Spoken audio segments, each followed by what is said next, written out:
The night everyone in Tower 12 heard the scream, 911 logged 7 calls in under 3 minutes. One of them came from the killer. At the time, the dispatcher didn't know that.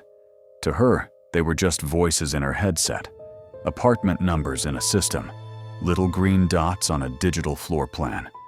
It would take months, interviews, statements, subpoenas, before anyone lined the calls up side by side and realized what the building had really sounded like in those 3 minutes. By then, the blood was gone. The neighbors had moved out. The videos were archived.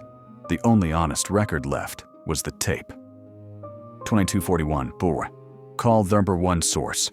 Apartment 12B caller. Male, 30s. Identified later as Liam Harris. 911, what's your emergency? Someone's screaming, the man said. His voice was too loud, breathing already ragged. I'm in Tower 12, floor 12, and someone is absolutely losing it. Sir, I need you to slow down. What's the address of your location? A beat of silence, a muffled curse.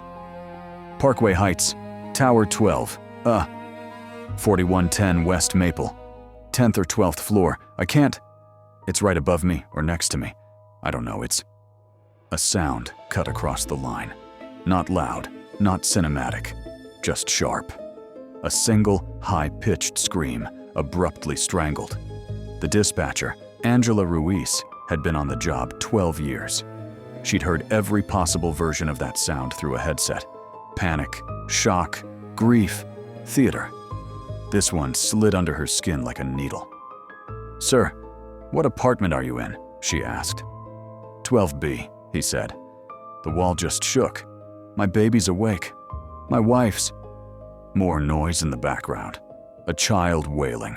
Another voice snapping something irritated and fearful. Stay in your apartment, she said. Lock your door. Officers are en route. Should I go check? No, she said sharply. Do not open your door. Do you understand? He hesitated. Yeah, he said.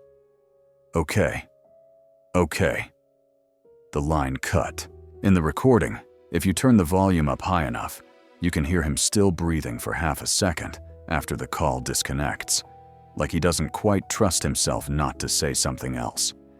Later, in his statement, Liam would swear he stayed inside, that he held his daughter while she cried and argued with his wife about whether they should leave the building. Later, everyone would swear something about that night. Not all of it could be true. 24137, call number 2 source, apartment. 11F caller, female, 70s, identified later as Marjorie Reed. 911, what is your emergency? I think someone's being murdered, the woman whispered. Ma'am, can you tell me where you are? Tower 12, she said. 11th floor. It came through the vent. The scream? Angela asked. Yes, the caller said. Like someone dropped a box of knives in the kitchen and only one of them screamed. It's in the vents. I can hear. There was a rustling sound, the creak of mattress springs. A television murmured in the background, some old game show with canned laughter. Ma'am, are you in danger right now? Angela asked. Not yet, the woman said. But you're going to be busy later if you don't send someone now. I can tell you that.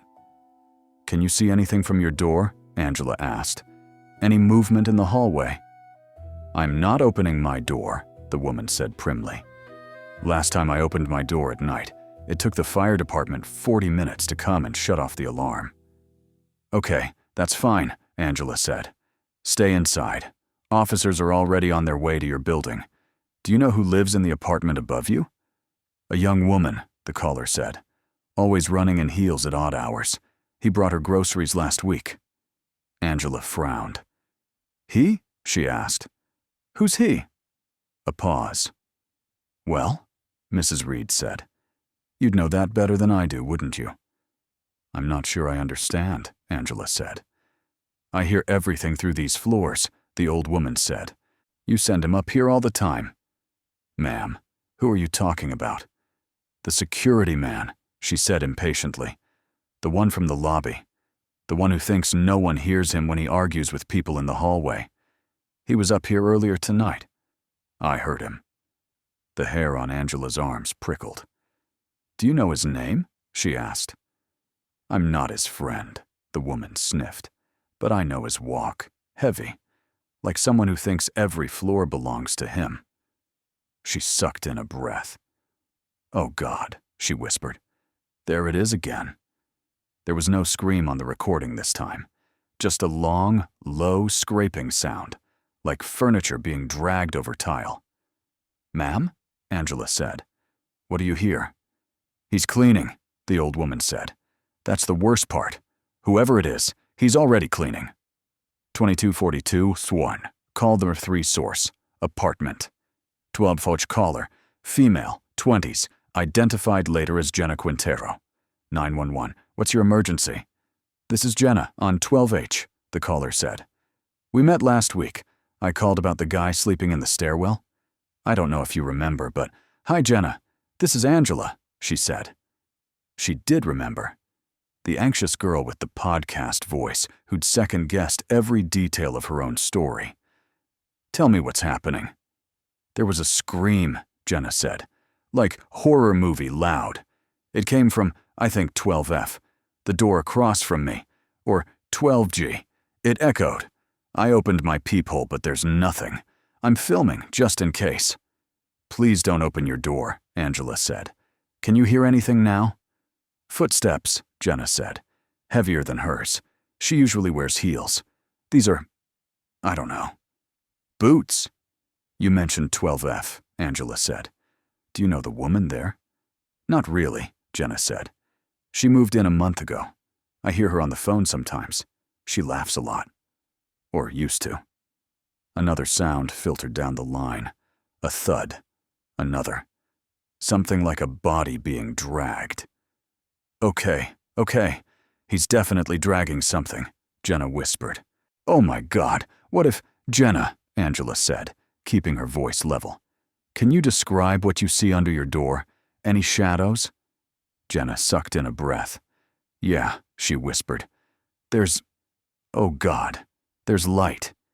He opened his door. It's bleeding under the threshold. Light? Angela repeated. Yeah, Jenna said. Sorry, I'm freaking out. It's just the hall light. I panicked. It looked like… It's nothing. She laughed. Too loud, too high. He's walking past my door, she whispered. He stopped. The line went quiet for 3 seconds. Those 3 seconds would be replayed more than anything else. Every time they felt longer. Jenna, Angela said. Talk to me. He's gone, Jenna breathed. He went toward the elevator. I heard the ding. Okay, Angela said. That's okay. You're doing great. Officers are on the way up. Stay away from the door. Keep filming if you can, but stay back. You don't need to be in the shot. Jenna exhaled shakily. I always wanted my first viral video to be something else, she said. Later, her clip would indeed go viral. Not because of what it showed, because of what it almost did. 224219. Called for a 4 source. Unknown, later traced to lobby landline. Caller, male, 40s, identified later as Victor Kozlov, Tower 12 Security. 911, what is your emergency? Yeah, this is Victor at Parkway Heights, Tower 12 lobby, the man said. Eastern European accent, bored and breathy. We got, reports of some shouting on upper floors. Someone called down, said they heard a scream. We've already received multiple calls from the building, Angela said. Officers are en route. Good, he said. I'm heading up to check. Elevators are slow tonight. Some kids keep messing with the panel. Sir, do not engage with any disturbance, Angela said. Wait for officers, he snorted. Lady, half my job is engage with disturbance, he said. If I don't show my face, they complain to management. Your safety is important too, Angela said. Can you tell me what floor you're going to? A pause. 12th, he said. That's what they said. 12th. Another pause, shorter. Maybe 11th, he added. Sound moves weird in this building. Angela's fingers hovered over the keyboard. Mr. Kozlov, I need you to pick one, she said. 11th or 12th? He hesitated, just long enough to matter. 12th, he said. If it's 11th, I'll hear it. Do you know who lives in 12F? Angela asked. Had a move-in last month, he said. Young woman, I think, I don't know. They all look the same on the forms. The ding of an elevator muffled through the line. Okay, I'm in the box, he said. If you hear someone screaming in Russian, that's me. Despite herself, Angela almost smiled. Mr. Kozlov. But he'd already hung up. In the statement he never got to give, Victor would have said he meant to go to the 12th floor and knock on the manager's door first. That you don't just barge into domestic squabbles. In reality, he never made it past 11. The cameras would show that later. The calls, for the moment, didn't care. Terminal call number 5, source, apartment, 10 a caller, male, 40s, identified later as Detective Eric Shaw, off-duty. 911, what's your emergency? I'm in Parkway Heights, Tower 12, 10th floor, the man said. Just got home. There was a scream upstairs, maybe 1 or 2 floors up. This is Shaw, badge 7281, major crimes. I can head up to assess if you need eyes on it. Angela's fingers paused. Even in a city this size, hearing major crimes and an address she'd already typed 3 times made her pulse jump. Detective, units have already been dispatched, she said. They're on approach. How far? He asked. ETA 4 minutes, she said. Shaw exhaled. I'll take the stairs, see if I can spot anything, he said. If it's nothing, I'll call it in. Sir, you're off duty, Angela said. You don't need to insert yourself. He laughed once. I live here, he said. I'm already inserted. She opened her mouth to argue, closed it again. You're armed? She asked instead. Yes, he said. Always. Then be careful, she said. And keep this line open if you can. Copy that, he said. Footsteps on stairs, doors opening, a breath as he hit the 11th floor landing. Even compressed through the cheap mic of a smartphone, you can hear the moment the air changes. Smell that? He muttered, mostly to himself. Angela heard it anyway. Detective, what do you smell? She asked. Bleach, he said, and something under it. He pushed the stairwell door. The hallway beyond sounded wrong. Too quiet where there should have been TVs. Too hollow where there should have been pipes and buzzing lights. Shaw? Angela said. Talk to me. Elevator just went down, he said. I heard it. Someone's leaving. Can you see them? She asked. He moved forward. His breathing sped up, but his voice stayed calm. I've got Victor halfway down the hall, he murmured. On his back, he's footsteps. A curse. Jesus, he's out cold, Shaw said. Head wound. Pulse is there, but it's faint. Angela's fingers flew. Officers, be advised, she said into another line. Security down on 11.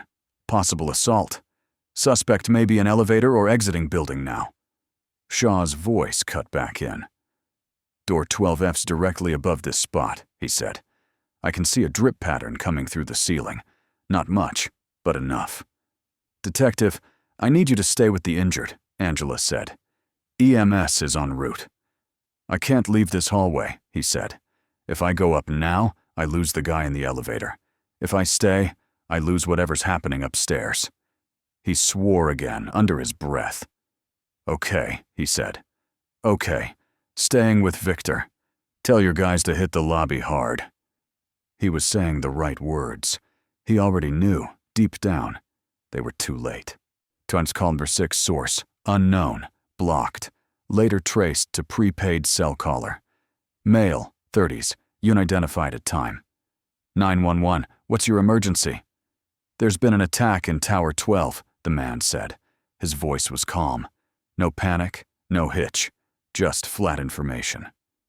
Floor 12, you need to send an ambulance. Angela's shoulders tightened. She already had 4 incidents open on her screen for that building. The system stacked them in tabs like browser windows. Each tiny red icon pulsed. "Sir, what is your name?" she asked. "Does that matter?" he asked mildly. "You have bigger problems right now." "I need a name for the record," she said, sharper. "Call me a concerned neighbor," he said. "I heard a scream. I saw someone being dragged back into an apartment. Lot of blood. The security guard went up too. I think he's hurt."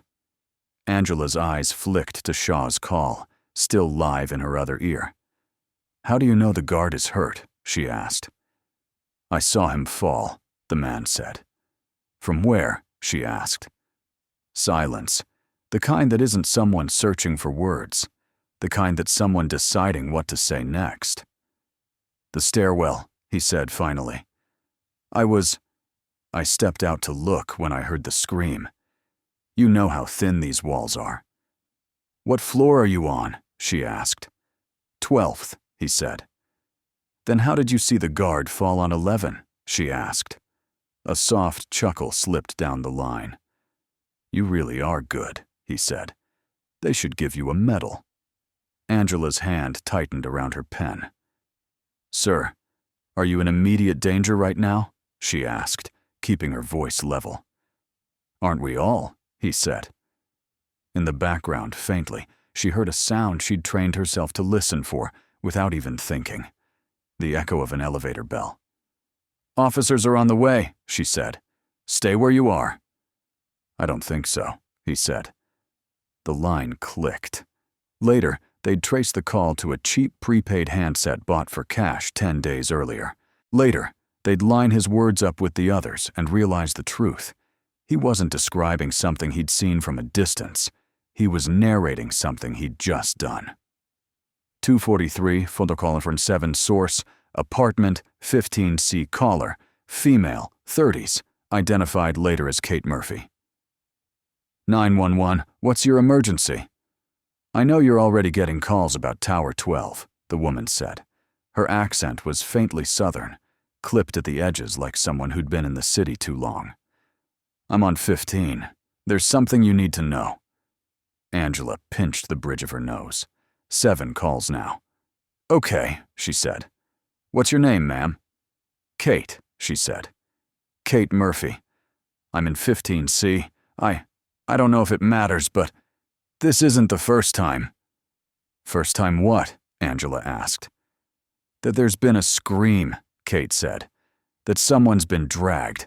That he's been up there." "Who's he?" Angela asked. "The man in the baseball cap," Kate said. "He's been up and down this building all week, always around when something's wrong. He was here when the fire alarm got pulled by accident on 10. He was here when Mrs. Reed's mail got stolen. He's always just there." Angela's pen hovered over her pad. "Mrs. Reed?" she asked. "On 11?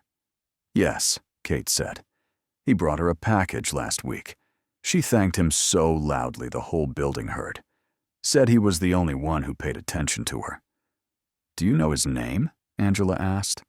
"No," Kate said. "He never gives it. He just says, 'I'm in the building. I hear things.' People like that. They trust that." The elevator chimed in the background of the call. Angela's skin crawled. "Is he in front of you right now?" she asked. Kate laughed, short and humorless. "No," she said. "He's smarter than that. But he'll be back. He always comes back when the sirens leave." "How do you know?" Angela asked. "Because we're the same kind of person," Kate said quietly. "We both like to watch. A beat." "I'm recording from my window," she added, "down to the lobby. I can see who leaves. If you want the footage, you can have it." Angela swallowed. "What made you call now?" she asked. There was a long pause. "When you work nights," Kate said slowly, "you recognize the tone when someone stops asking if something is wrong and starts deciding what to do about it." "I don't understand," Angela said. 6th caller," Kate said. "The man with the flat voice. He's not your problem anymore. He's already gone." "Ma'am, how do you—" I'll send you the video, Kate said. You can decide what you think I am when you see it. The line clicked. The officers reached Tower 12 at 22:45. They found Victor on 11, bleeding from a deep gash at the temple, skull fractured against the corner of a concrete stair. He lived. He never remembered who hit him. They found 12F's door unlocked, handle sticky with diluted blood. The apartment inside gleamed under too harsh light. Bleach, water, something metallic in the back of the throat. They didn't find a body. Not that night. The young woman who lived there, Lucy Kramer, 27, paralegal, laughed that carried through vents, didn't answer her phone, her texts, or her mother's calls the next morning. Within 24 hours, the scream in Tower 12 had its own hashtag. Within 48, Jenna's peephole clip hit 1 million views with captions like, "Imagine hearing this at 10 p.m. Within 72, someone leaked a short snippet of Angela's first call with Liam to a true crime forum. Like someone dropped a box of knives and only one screamed. Chills, one commenter wrote. I hope they catch whoever did this. It would take 6 weeks for the detectives to realize they'd already recorded his voice. Not just once, twice. It would take a little longer to realize the most important call that night wasn't from a neighbor at all. It was from someone on the 15th floor, staring down at the lobby, deciding which part of the story she wanted to tell, and which part she wanted to keep. By the time the carpet on the 11th floor stopped smelling like bleach, the city had mostly forgotten Tower 12. People moved out. Property managers changed. The young couple in 12B split up quietly a few months later. But the story didn't go anywhere.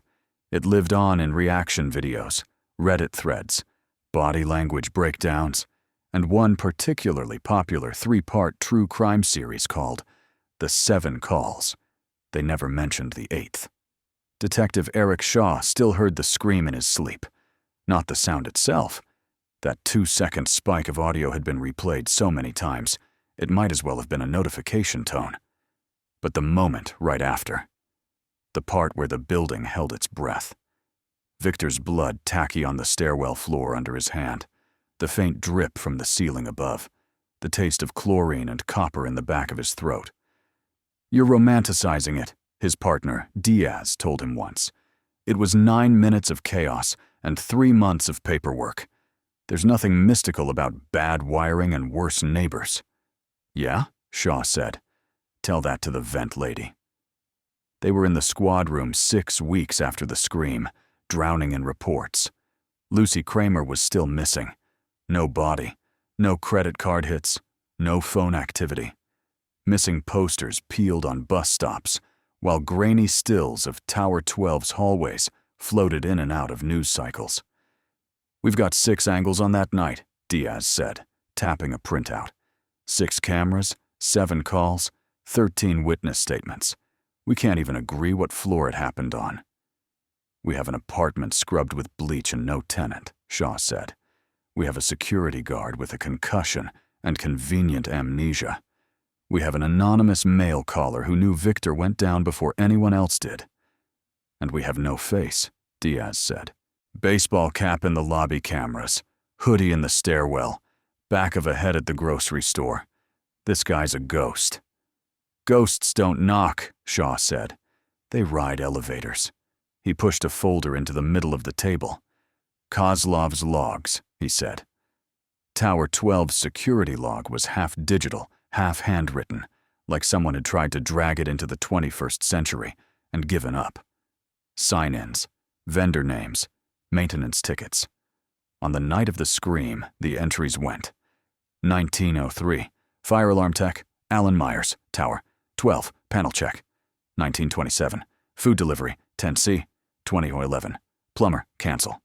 21:55, package drop. 22 honey, noise complaint, 10A, dog barking. Nothing at 22:41. Kozlov swore he'd filled in the noise complaint just before he called 911 from the lobby phone. The fire alarm tech, Alan Myers, had signed out at 20:35. On paper, anyway. Fake name, fake company, Diaz said. Phone number on the invoice goes to a dead voicemail box.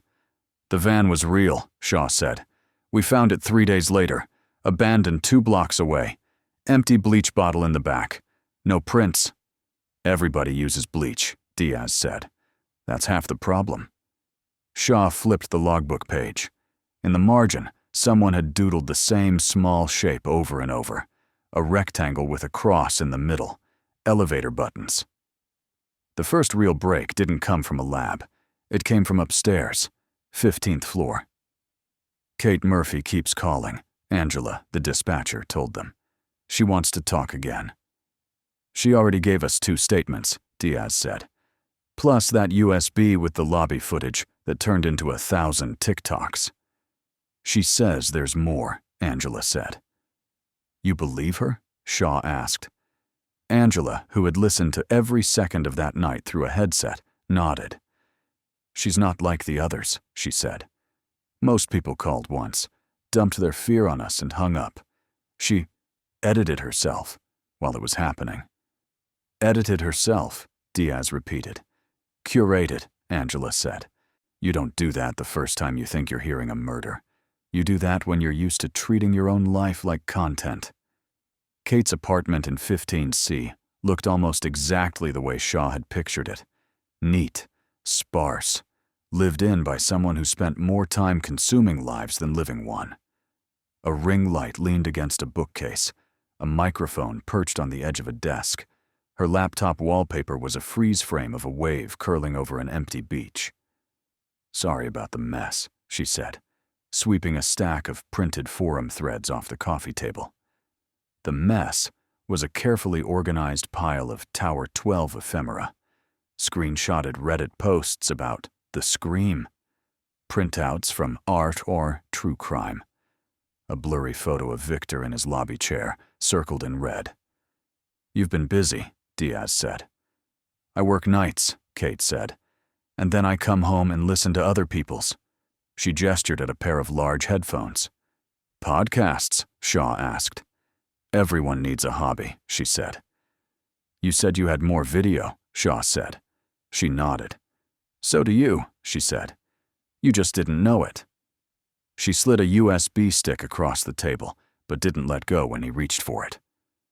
Before you plug that in, she said, you should know something. Shaw's shoulders tightened. Go on, he said. The clip I sent you right after it happened, the one of the lobby and the elevator, that was cut down, she said. On purpose. We noticed, Diaz said.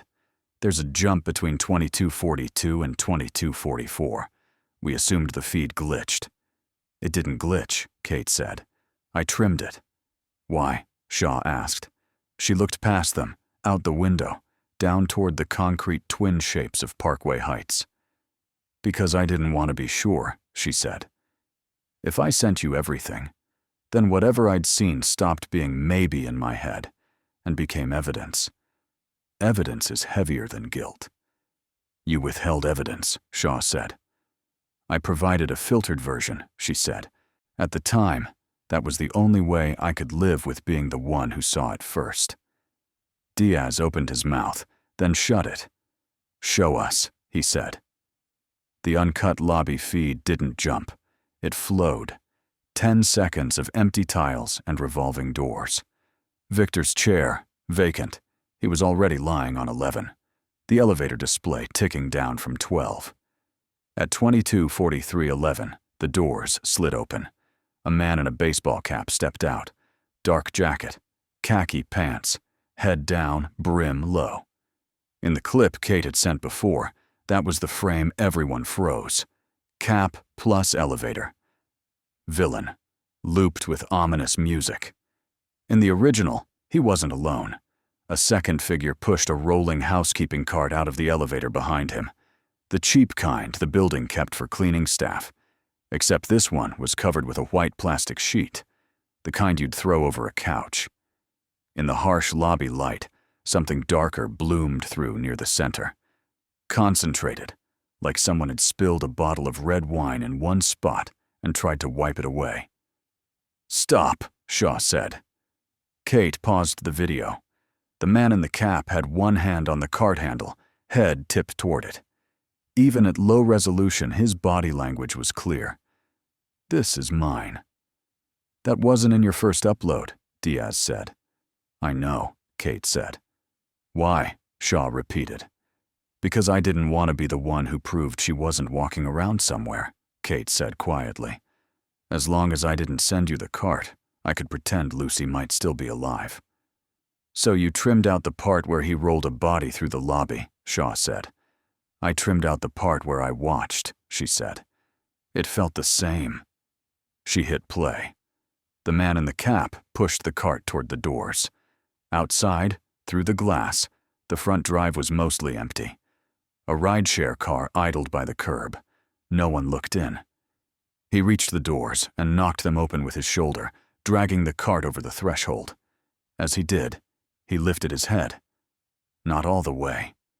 Just enough. Frame by frame, as Kate tapped the space bar, they watched the brim tilt, the face lift, the eyes turn. Not toward the street. Not toward the empty reception desk. Up.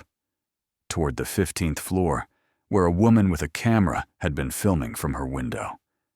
He couldn't actually see her in the darkness. He shouldn't have known exactly where anyone was pointing a lens. But he looked anyway, directly at the tiny, grainy eye watching him from above. For 3 frames, his mouth moved. No sound, just a shape Kate had traced 100 times with her finger on the paused image. "Thank you." Then he looked away and vanished through the doors, the cart rolling after him. Kate stopped the video. The room felt smaller. "You think he knew you were filming?" Diaz asked. "I think he assumes someone always is," Kate said. "That's the kind of man he is. He lives inside camera angles." Shaw sat back. "You kept this for 6 weeks," he said. "Yes," she said. "You know what that did to our case," he said. "Yes," she repeated. "So why now?" he asked. "Because the story settled," she said. "People decided what Tower 12 was. Big city failure. Police incompetence. Maintenance guy snapped. Serial killer in a cap. Which version do you believe?" Diaz asked. "None of them," she said. "They're all about him. They forget the building." "The building," Shaw echoed. She tapped the laptop. 7 calls in 3 minutes, she said. "You know what that is?" "Chaos," Diaz said. "A choir," Kate said. "Everyone picked a part and sang it. The guy with the baby, the old woman with the vents, the girl with the peephole video, the off-duty cop, the guard. Him. Me. We were all already in position before he touched the elevator." "You're not responsible for what he did," Shaw said. "Aren't I?" she asked softly. "I watched. I recorded. I edited. I turned a living woman and a moving cart into a puzzle for strangers before the bleach dried." "That's not the same as—" "It's not murder," she cut in. "I'm not insane. But if you spend enough nights consuming other people's tragedies, you start to feel less like a witness and more like a character." He understood that. He played to it. He knew we'd all keep replaying the scream until it sounded like a show. Shaw thought of call number 6, the calm male voice, the way he'd said, "Aren't we all?" "Do you know him?" Shaw asked suddenly. Kate blinked. "The man in the cap," she said. "No, not by name," Shaw said. "By type." She smiled, thin and humorless. "I know who he thinks he is," she said. "He thinks he's gravity. He thinks he's what happens when the building wants something to fall." The labs took the footage apart, frame by frame, pixel by pixel. The man in the cap wasn't in any facial recognition database. His jacket label was generic, his hat logo too blurred, his shoes too common. The plastic sheet from the cart went into evidence. When city workers finally found Lucy's body 3 days later, in a locked trash room off the parking structure after a janitor followed the smell, she had been wrapped in something very similar. That tied the cart to the room. It didn't give the man in the cap a name. They traced the prepaid phone that had made Call the Fibber 6 to a kiosk that sold 100 identical handsets a week. No useful prints, no clean DNA, no clerk who remembered his face. They interviewed Victor again in the hospital. "I heard a noise when I hit 11, he said. Turned, saw a shape. Then floor came up, lights went out. That's it." "What kind of shape?" Shaw asked. "Man shape," Victor said irritably. "What you want, shoe size?" "Baseball cap?" Diaz asked. "Everyone wears baseball caps," Victor said. "You. Him. Half the city." He wasn't wrong. They pulled months of Tower 12 lobby footage. Sometimes the man in the cap was there. Sometimes he wasn't.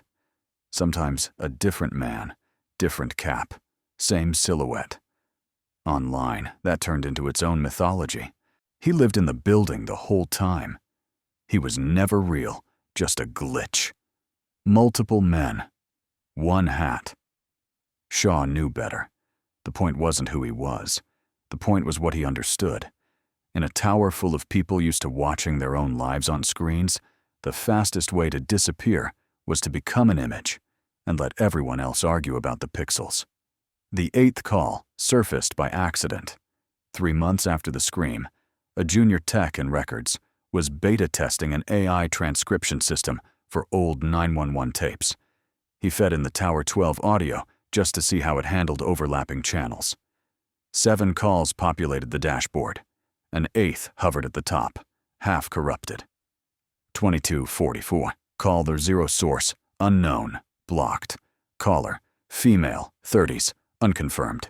Duration, WUD 3. Only the first 3 seconds were intelligible. "Hi," the woman said. "I'd like to report a future disturbance." Then static. No location lock, no callback number. On paper, it was nothing. A glitch, a hang-up, someone losing their nerve, except for the timestamp. 41 seconds before Liam in 12B heard the scream. "It's coincidence," Diaz said when Shaw played it for him. "Maybe," Shaw said. He replayed the 3 seconds. "Hi, I'd like to report a future disturbance." The cadence nagged at him, not the voice, the performance. "Who talks like that?" Diaz asked. "Someone who thinks in episodes," Shaw said.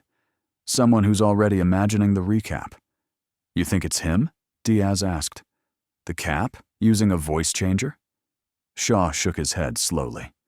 "No," he said. "He likes clean lines. He owns what he does, in his own way. This sounds like someone else." "Who?" Diaz asked. "Someone who knew there was going to be a story," Shaw said, "and wanted to mark their place in it before it started."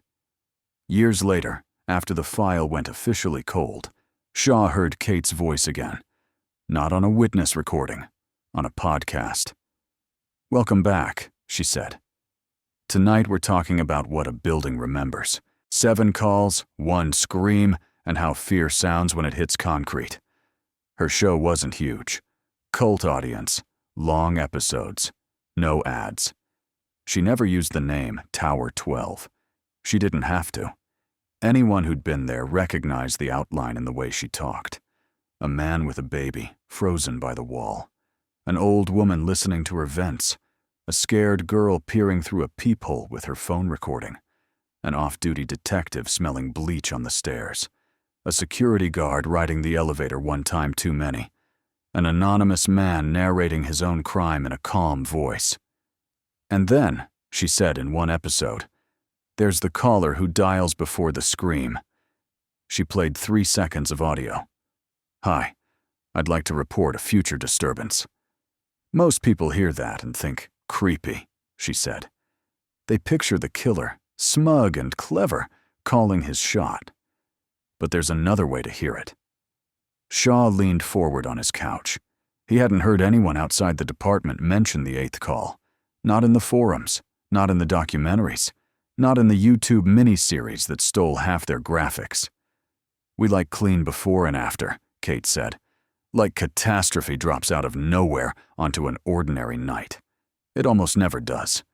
The truth is, by the time somebody dials 3 numbers, the disturbance has been building for a long time."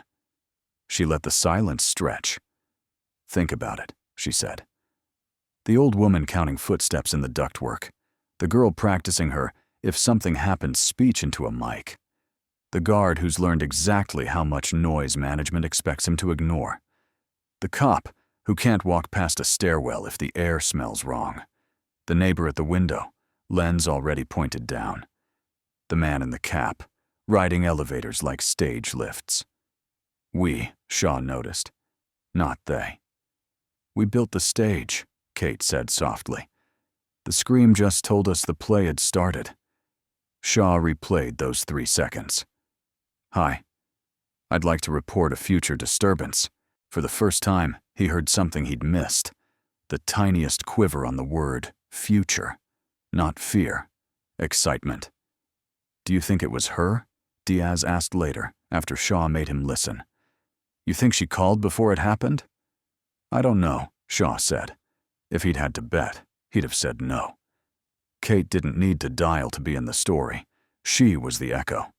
But he also knew better now than to draw bright lines in a case built on overlapping voices. Officially, the Tower 12 file sits in storage under unresolved.